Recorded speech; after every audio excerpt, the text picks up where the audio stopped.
ಬೆಳಿಗ್ಗೆ ಎದ್ದು ಸ್ನಾನ ಮುಗಿಸಿದ ನಂತರ ಸೂರ್ಯದೇವನಿಗೆ ನಮಸ್ಕರಿಸಿ ನಂತರ ಧೂಪ ಹಾಕಿ ಅಭಿಷೇಕಕ್ಕೆ ರೆಡಿ ಮಾಡಿಕೊಂಡೆ. ನಂತರ ಪೂಜೆ ಮಾಡಿ ಗಂಗೆಯನ್ನು ನೆನೆಯುತ್ತಾ ಕರ್ಪೂರದಿಂದ ಆರತಿ ಮಾಡಿ ನಂತರ ಮೊದಲಿಗೆ ಗಂಗೆಯಿಂದ ಅಭಿಷೇಕ ಮಾಡಿದೆ. ನಂತರ ಅರಿಶಿಣದ ನೀರಿನಿಂದ ಹಾಗೂ ಕುಂಕುಮದ ನೀರಿನಿಂದ ನಂತರ ಕ್ಷೀರಾಮೃತ ಹಾಗೂ ಮೊಸರಿನಿಂದ ಅಭಿಷೇಕ ಮಾಡಿ ನಂತರ ಆರತಿ ಮಾಡಿದೆ.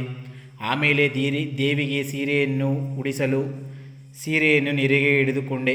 ನಂತರ ಅಮ್ಮನವರಿಗೆ ಉಡಿಸಲು ಹೋದೆ. ಸೀರೆಯನ್ನು ಉಡಿಸಿ ನಂತರ ಅಮ್ಮನವರಿಗೆ ಆಭರಣಗಳನ್ನು ಹಾಕಿ ನಂತರ ಅರಿಶಿಣ ಕುಂಕುಮವನ್ನು ದಿಂದ ಬೊಟ್ಟನ್ನು ಇಕ್ಕಿ ನಂತರ ಹೂವಿನಿಂದ ಚೆನ್ನಾಗಿ ಅಲಂಕಾರ ಮಾಡಿದೆ. ನೋಡಿ, ಅಲಂಕಾರ ಚೆನ್ನಾಗಿದ್ದರೆ ಕಮೆಂಟ್ ಮಾಡಿ. ನಂತರ ಅಷ್ಟೋತ್ತರ ಶತನಾಮಾವಳಿಯನ್ನು ಪಠಿಸುತ್ತಾ ದೇವಿಗೆ ಪೂಜೆಯನ್ನು ಮುಗಿಸಿ ನಂತರ ಸಂಜೆ ಹೊರಗಡೆ ಬಂದೆ.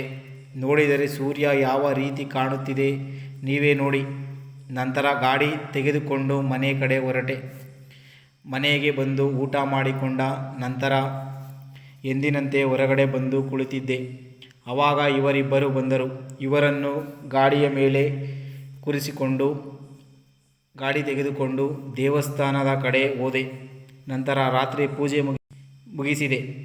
ಇವತ್ತಿನ ಕತೆ ಇಷ್ಟು ಫ್ರೆಂಡ್ಸ್. ನಾಳೆ ಸಿಗೋಣ ಮತ್ತೊಂದು ವಿಡಿಯೋದಲ್ಲಿ.